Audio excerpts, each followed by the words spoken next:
एक नया voter ID card बनाने के लिए गूगल में लिखेंगे voter.aci.gov.in या वेबसाइट वोटर सर्विस पोर्टल का मिलेगा, इसे ओपन करेंगे।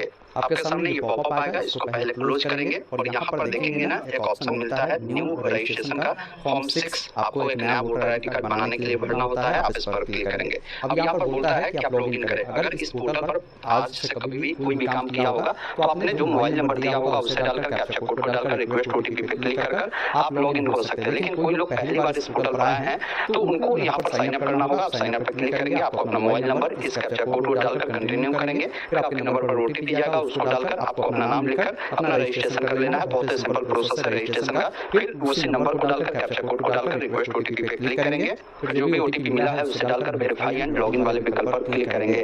उसके बाद डायरेक्ट आपके सामने ये फॉर्म आता है। आप चाहे इस फॉर्म को इंग्लिश या अन्य कोई भी लैंग्वेज में भरना तो उस लैंग्वेज को चुनेंगे तो सारा डिटेल उसी लैंग्वेज में आ जाएगा। बाकी आप अपने अकॉर्डिंग जिस भी लैंग्वेज में फॉर्म को भरना चाहते हैं उस लैंग्वेज को सिलेक्ट करेंगे।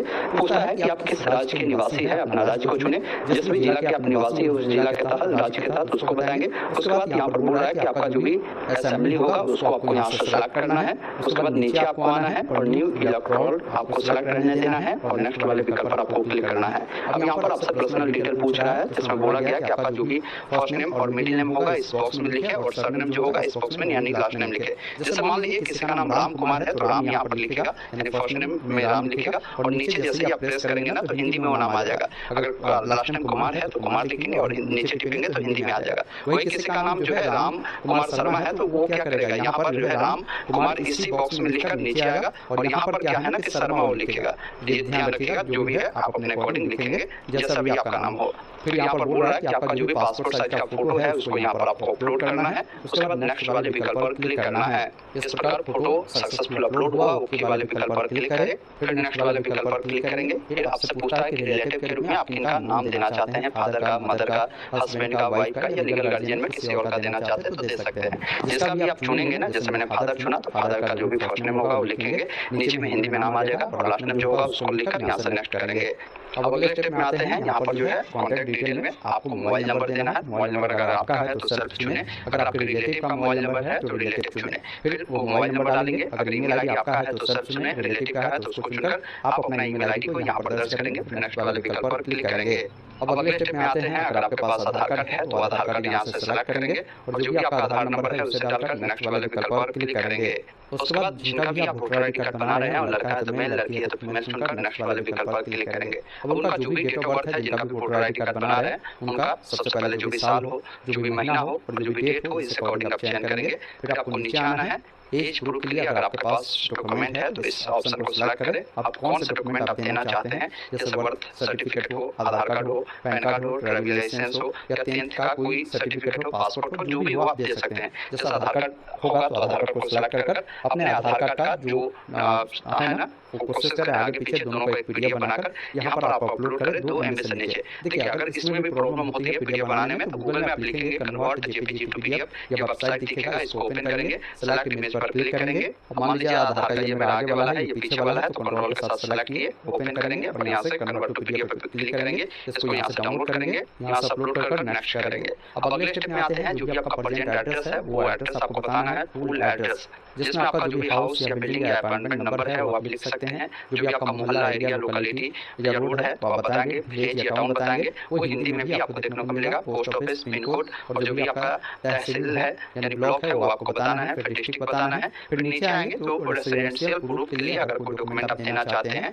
तो इस वाले ऑप्शन को सिलेक्ट कर बताएंगे कि आपके पास कौन सा डॉक्यूमेंट है, जिसमें वाटर, इलेक्ट्रिसिटी या गैस कनेक्शन बिल दे सकते हैं, आधार कार्ड दे सकते हैं, पासबुक दे सकते हैं, पासपोर्ट दे सकते हैं या आपके पास जो है रेंट लीज डीड है वो भी आप दे सकते हैं, सेल डीड है वो भी दे सकते हैं।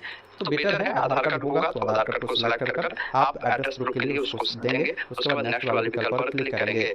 अब आप अगले स्टेप में आते हैं जिसमें अगर आप दिव्यांग है तो ये ऑप्शन आपके लिए है। आप बता सकते हैं किस टाइप की दिव्यांगता है और दिव्यांग सर्टिफिकेट अपलोड करेंगे। अगर नहीं है तो ये ऑप्शनल में है, आप नेक्स्ट वाले विकल्प पर क्लिक करेंगे। अब यहाँ पर बोला गया है कि अगर आपके फैमिली मेंबर में किसी के पास पहले से वोटर आईडी कार्ड है तो आप उसका जानकारी दे सकते हैं। जैसे आपके फादर का हो, मदर का हो, हस्बैंड का हो या लीगल गार्जियन के रूप में किसी और का देना चाहे तो दे सकते हैं। जैसे मेरे केस में फादर का बना है तो मैं फादर चुना। अब यहाँ पर बोल रहा है कि जैसे फादर चुना तो इनका जो भी नाम है आप देंगे, उसका जो भी वोटर आईडी कार्ड है जिनका भी रिलेटिव में डाले हैं उनका वोटर आईडी कार्ड नंबर डालकर यहाँ से नेक्स्ट वाले विकल्प पर क्लिक करेंगे। उसके बाद हो सकता है आपके सामने इनेक्चर डी खुलकर आता है, जिसमें आपको बताना है कि आपका जो जन्म है 18 जो उम्र है 18 वर्ष हो चुका है और आपके डेट ऑफ बर्थ के अकॉर्डिंग आपका जो ये जन्म है ना 2 दिसंबर 2004 के बाद हुआ है। तो आपको यहाँ पर पूछ रहा है कि आप जो है इंडिया में ही जन्मे हैं या इंडिया के बाहर जन्मे हैं, तो वो चीजें आप यहाँ पर बताएंगे। इसके लिए जो है आपको एक प्रूफ देना होगा। इनमें से कोई भी एक जो है आप डॉक्यूमेंट दे सकते हैं,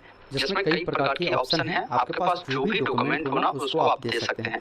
हालांकि ये जो ऑप्शन है ना ये बिहार वाले जो लोग हैं उनको देखने को मिलता है, क्योंकि बिहार में अभी विशेष गहन पुनर्निरीक्षण का काम चल रहा है, यानी वोटर आईडी कार्ड में जो छटैया की प्रक्रिया है वो चल रही है, तो इसलिए यहाँ पर थोड़ा सा प्रोसेस में बदलाव किया गया है। तो देख लीजिए आपके पास जो भी डॉक्यूमेंट हो, जैसे मेरे पास जो है ओबीसी SC ST जो कास्ट सर्टिफिकेट है वो मेरा बना हुआ है, या हमारे पास क्वालिफिकेशन का भी सर्टिफिकेट है, मैं उसको भी दे सकता हूँ। तो कोई भी एक डॉक्यूमेंट दे दीजिए जो आपके बर्थ को प्रूव करता है। अब उस डॉक्यूमेंट को यहाँ पर अपलोड करेंगे। यहाँ पर पूछ रहा है कि आपके जो माता पिता है वो इंडियन है, तो आपको यहाँ पर करना है। अब माता पिता का भी जो है इनमें से कोई ना कोई एक डॉक्यूमेंट आपको देना होगा, चाहे आपके माता पिता का हो सकता है इनमें से जो भी डॉक्यूमेंट हो। अगर 2003 के वोटर लिस्ट में अगर आपके माता पिता का नाम है तो आप डायरेक्ट इसको चुनकर उस 2003 का जो वोटर लिस्ट है, जो कि इसी वेबसाइट पर आएंगे ना तो यहाँ पर मिलता है, आप इसको क्लिक कर अपना जिला विधानसभा भाग को चुनकर आप देखे पर क्लिक कर उस पेज का आप स्क्रीनशॉट लेकर यहाँ पर अपलोड आप कर सकते हैं। नहीं तो आप चाहे तो इनमें से कोई ना कोई जो डॉक्यूमेंट आपके पास हो उसको आप सेलेक्ट कर सकते हैं और उस डॉक्यूमेंट को जो है आप यहाँ पर अपलोड करेंगे। फिर यहाँ पर देखिए बोल रहा है कि मदर के लिए एक डॉक्यूमेंट दीजिए, तो अब इसमें से भी कोई ना कोई जो है आपके पास माता जी के पास जो भी डॉक्यूमेंट हो उसको सेलेक्ट कर आप यहाँ पर दे सकते हैं। उसके बाद नीचे आएंगे, यहाँ पर आपका जो भी सिग्नेचर है उसको अपलोड करना है और नेक्स्ट वाले विकल्प पर क्लिक करना है। उसके बाद नीचे आना है, एक ऑप्शन मिलता है आपको नेक्स्ट का, जिस पर आपको क्लिक करना है। अब यहाँ पर आपको डिक्लेयर करना है, आपको अपना विलेज या टाउन का नाम लिखना है। उसके बाद जो भी आपका स्टेट है वो सेलेक्ट करना है, डिस्ट्रिक्ट चुनना है। बाकी यहाँ पर पूछ रहा है कि इस एड्रेस पर जो ऊपर में आपने मेंशन किया है कितने दिनों से रह रहे हैं। बहुत सारे लोगों का क्या है ना कि जन्म जो हुआ है ना उसी एड्रेस पर हुआ है, उनका डेट ऑफ बर्थ जो है वही है और तब से वही रह रहा है जन्म जब से हुआ है। तो मैं कहूँगा कि आप अपना डेट ऑफ बर्थ ही डाल दीजिए, जो भी साल हो जो भी महीना हो उसको सेलेक्ट कर दीजिए। बाकी नीचे आएंगे फॉर्म कहाँ से भर रहे हो, पहले इसका नाम आपको लिखना है और एक ऑप्शन मिलता है देखिए आपको नेक्स्ट का, जिस पर क्लिक करना है। फिर इस कैप्चा कोड को फिल कर सेंड OTP पर क्लिक करेंगे, OTP आएगा। जैसे OTP फिल कर देते हैं ऑप्शन मिलता है प्रीव्यू एंड सबमिट का, जिस पर क्लिक करना है। अब आपने जो भी जानकारी फिल किया है ना उसका प्रीव्यू आता है, एक बार अपनी तमाम जानकारी देखें। कुछ भी गलती है तो नीचे में देखिए आपको एडिट का ऑप्शन है, आप एडिट करें। जानकारी सही है तो सबमिट वाले विकल्प पर क्लिक करेंगे। अब जैसे ही सबमिट वाले विकल्प पर क्लिक करेंगे बोलता है आप श्योर है सबमिट करना चाहते हैं, तो इस वाले विकल्प पर क्लिक करेंगे। इस प्रकार आपका जो फॉर्म है सक्सेसफुल सबमिट होता है और आपको एक रेफरेंस नंबर मिल जाता है, इसको नोट कर जरूर रखें। उसके बाद यहाँ से ओके वाले विकल्प पर क्लिक करें। भविष्य में इसका स्टेटस देखना है तो इसी वेबसाइट पर आएंगे, एक ऑप्शन मिलेगा ट्रैक एप्लीकेशन स्टेटस, जिस पर क्लिक करना है। यहाँ पर आपको अपना रेफरेंस नंबर डालकर सबमिट करना है। उसके बाद इस प्रकार बताएगा कि आपका जो फॉर्म है अभी सबमिट हुआ है। बाकी स्टेटस देखने के लिए इस पर क्लिक करेंगे तो अभी स्टेटस आपका शो नहीं करेगा। वही कुछ दिन बाद जब आप जाएंगे ना स्टेटस चेक करने तो बताएगा कि आपने फॉर्म कब सबमिट किया है। PLO द्वारा जब अप्रूव होगा तो यहाँ पर भी ग्रीन टिक होगा, फील्ड वेरीफाई ग्रीन होगा, आपका जो फॉर्म है एक्सेप्ट हुए हैं या नहीं हुए हैं। और आपका वोटर आईडी कार्ड अगर जनरेट हो चुका होगा तो वोटर आईडी कार्ड नंबर भी मिल जाता है। अभी आपका जो वोटर आईडी कार्ड है डिस्पैच नहीं हुआ है प्रिंट के लिए, अभी गया हुआ है। जैसे डिस्पैच हो जाएगा तो आपके घर के पते पर ये जो कार्ड है वो भी आपको मिल जाएगा।